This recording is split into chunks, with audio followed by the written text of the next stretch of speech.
labas na party ng simbahan ng Quiapo.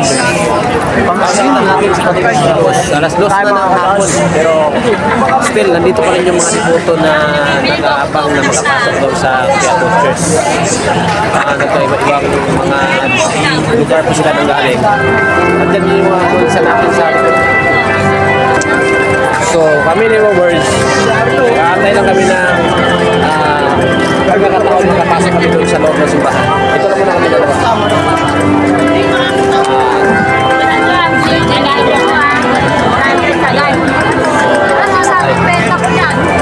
Oh, may pwede rin.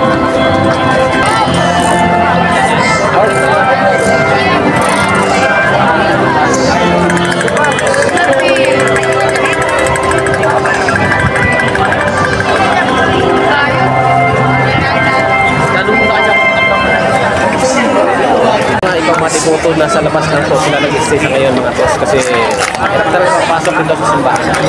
Maliban na maliit lang po na simbahan ng Quiapo at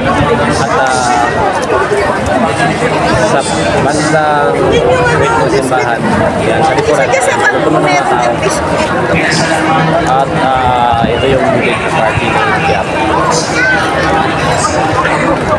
Siyempre kami dito lang muna kami kasi hirap kami makapasok doon makita nyo po yun sa likuran namin kanina pa po yung nag-aabang nag-aantay na makapasok doon sa church talaga para makahawak doon sa Nazarin. So makikita natin kanina na talagang mga devoto ay tinatapon nila yung mga panyo doon sa Nazarin para maipunas doon sa mukha ng Nazarin paniniwala nila makapagbigay ng lunas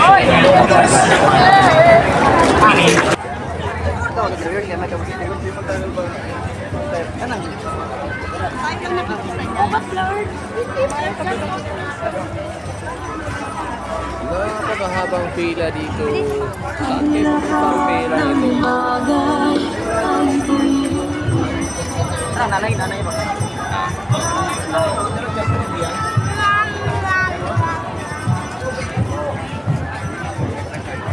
Boss, excuse me boss, para saan pila na to?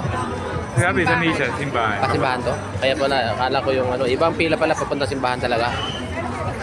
Nagpa-vlog ka. So napakahaba pala ang pila dito kapag papasok po ng simbahan. Anong oras po kayo pumila? Mahaba to eh. Mga 30 minutes ako lang. 30 minutes pa po. So siguro makakarating kayo doon sa simbahan siguro sa mga 2 oras pa, 1 oras no? Gagabihin po kayo. Saan pa po kayo galing? Taga rito lang kayo? Ha? Pasay? So, mula dito sa may... Lagpas pa ng SM. Ito yung pila papuntang Quiapo Church.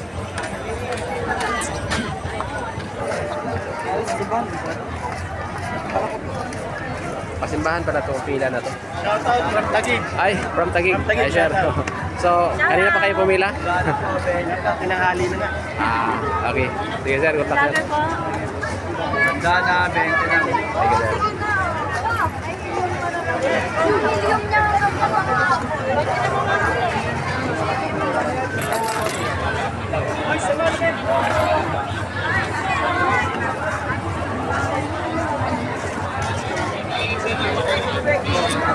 Yung sa Regi po kanina mga... Itong pila na to mga boss, papuntang simbahan to. Napakahaba ang pila papuntang simbahan. Yung mga naglalakad na yan ay didiretso lang yan sa labas. Pero itong mga nakapila ay sa loob talaga ang pasok nito.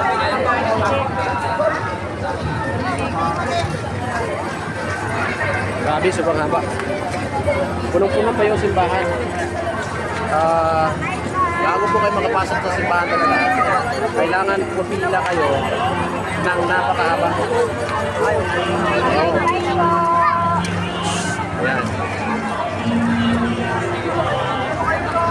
Itong pila na to, papunta papasok sa simbahan. Ito mo yung papasok sa simbahan. So ayan, si ate nagtatanong. Papunta pa yan sa pinakadulo ng pila na to.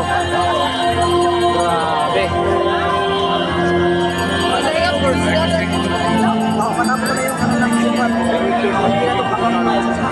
Yes, bunga lang.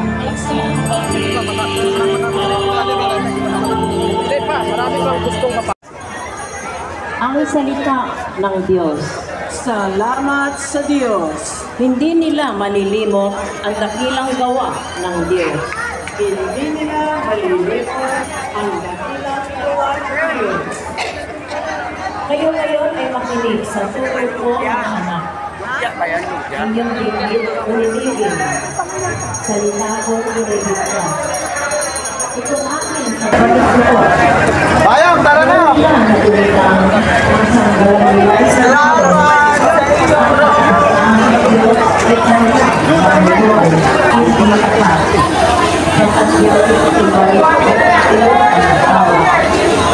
Sa kanilang mga puso, nahahain na sila.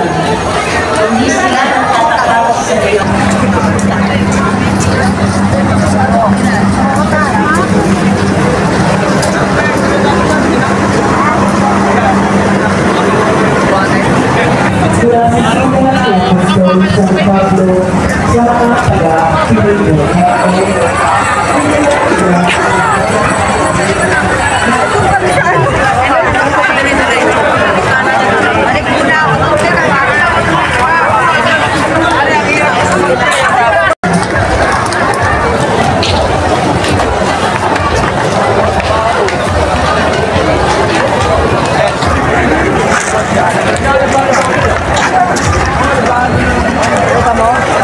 Marami siya kasama eh. Kaya mo. At galing na sila, palabas na sila, kami papasok pa lang. So, kanina pa po nato ng alas 4 ng madaling araw nag-umpisa yung pag-iikot ng Baklasan mula doon sa Quiapo Church at pinaikot doon sa may Lunita Park. So ngayon, medyo kukunti na lang yung tao, pero kung makikita natin, hindi pa rin mahulugan ng karayon yung kasada. Dinadaanan namin.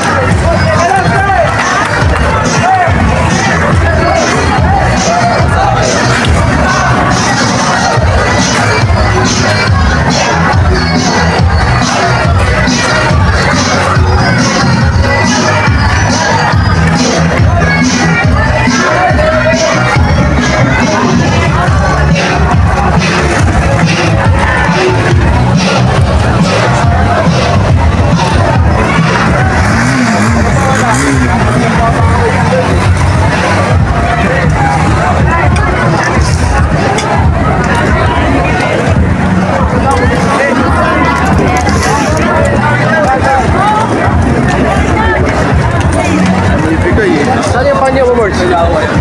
Tapon mo na yung panyo mo. Ito mga kumbayan, mga kaibigan. Ito, tinatapon nila yung mga panyo doon sa mga Baklasan dahil sa paniniwala nila talagang kapag may karundangan po kayo, paniniwala po ng iba ay mayroon talaga siyang extra power healing. Ano ba? Tapon mo na yung panyo mo. Puntang simbahan. Ano po? Puntang simbahan. Dito po. Ay, ito. Yung pupunta ng simbahan, yun. Doon po yung simbahan. Simbahan ng Quiapo po. Yun po, yun. Ay, dito kami pinapadaan sa Palangka. Palangka. Ito yung Palangka. Baka paikot. Kami paikot pala. Oo. Saan po kayo galing, ma'am? Papunta pa kasi ako dito sa simbahan. Pero taga rito na po kayo? Oo, sa Caloocan. Okay. Ano po? Di pa po sila nakapasok? Hindi pa. Pumasok na po. Inikot na po. Mula na po doon sa Lunita. Ay, wala na. Hindi na pala namin magkita. Makikita din po, pero may pila po. Mahaba po yung pila. Pupunta tayo dito. Kasi dito.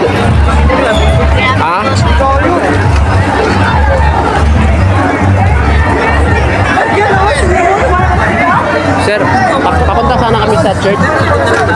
Hindi po pwede dito. Okay. So, bawal pala papasok dito. Sa kabila tayo. Okay.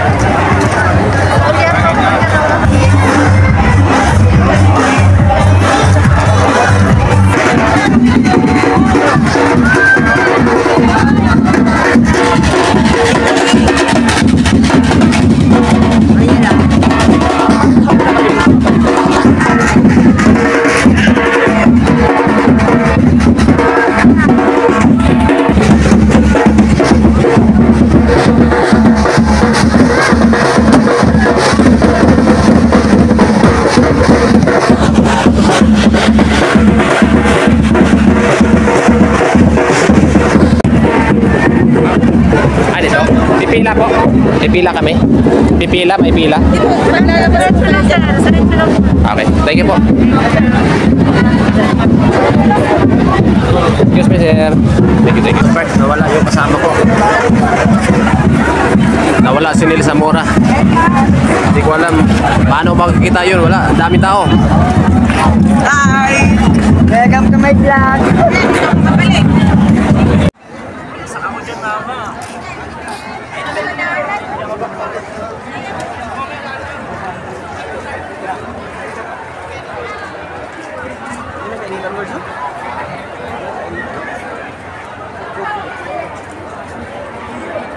Simbahan. So sa wakas, mga busing, nakarating na kami sa may simbahan.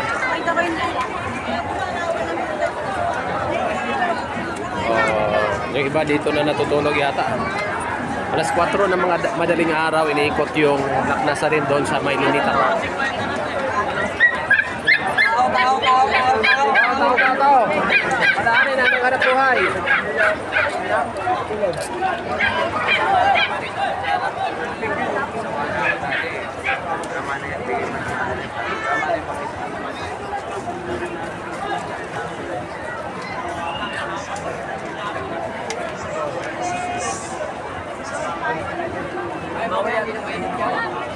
Oh, finally nasa simbahan na tayo. Nasa labas ng simbahan na tayo, mga boss.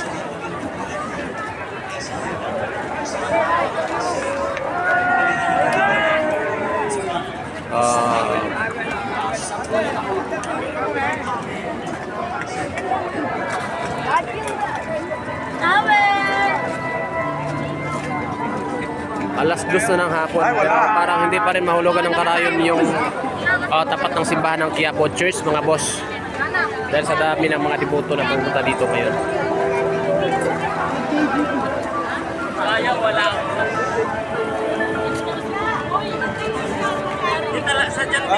T-shirt! Siyempre, bubol siya pinakabida. Ayun.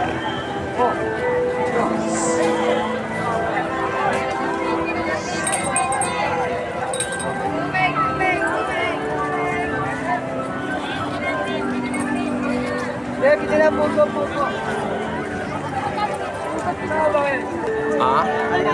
Oh, dito talaga. Kaya sinirado. Mga bossing, sinirado yung magkabilaang kalsada dito sa may Quiapo Church. Sirado yung papuntang Taft at saka papuntang Quezon City.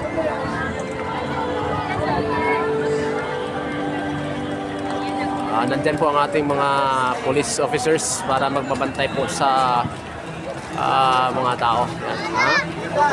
Ate kayo sa isang plastic. Kasi 20-20 lang daw ito.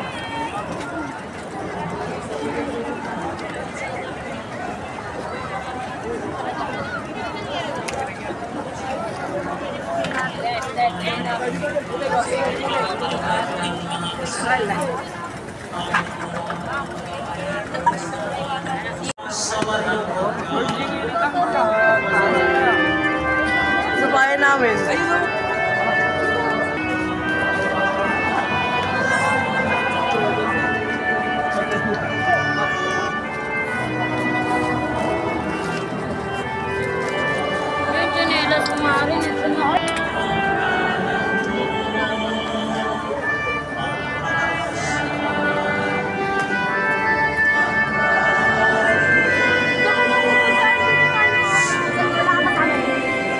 Balik ko kasi ito yung na-flexa ng kapatid ni Joven eh. Nanay niya.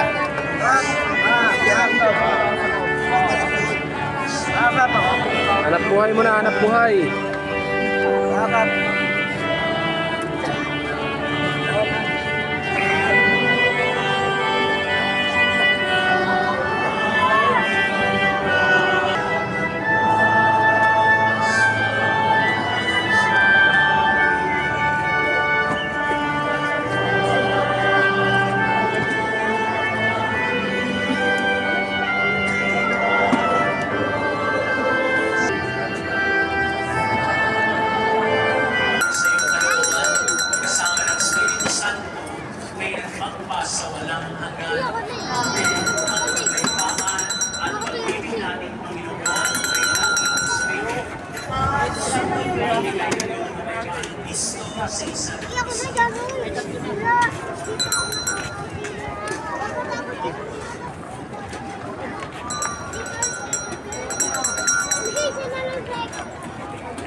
Huwag kumain ng katawan na.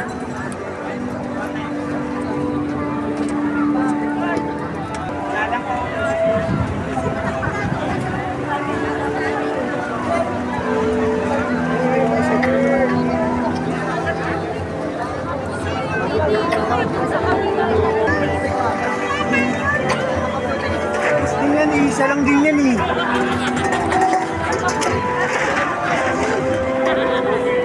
Hindi na kailangan sa kabila.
Galing na kami doon sa church.